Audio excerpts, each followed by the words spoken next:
சூப்பராக மதிய சாப்பாடு செஞ்சுருக்கோம். இந்த வீடியோவை முழுசாக பார்க்கணுன்னா லிங்க்கு தரோம் பாருங்கள். ஸ்பூன் கடலப்பருப்பு, கை சின்ன வெங்காயம் வச்சுருக்கேன். நான் நவதானியம் இட்லிக்கு நைட்டே மாவு அரைச்சி வச்சுருந்தேன், கையில் ஒட்டலை.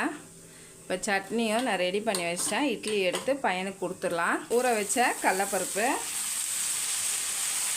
சோம்பு போட்டுக்கோங்க, பூண்டு,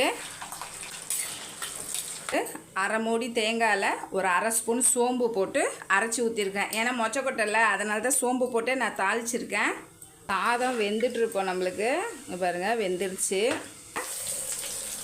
அப்படியே பொங்கி வழிஞ்சிடும். கொஞ்சம் கேப் விட்டு தான் மண் சட்டியில் மூடணும். அதேமாரி ஆஃப் பண்ணிவிட்டோம். நம்ம ஃபுல்லாக மூடக்கூடாது. காய் நம்மளுக்கு பாதி வெந்துட்டுருக்கோம். ரசமும் நம்மளுக்கு மலர்ந்துருச்சு இருக்கும். மொச்சக்கொட்டை குழம்பு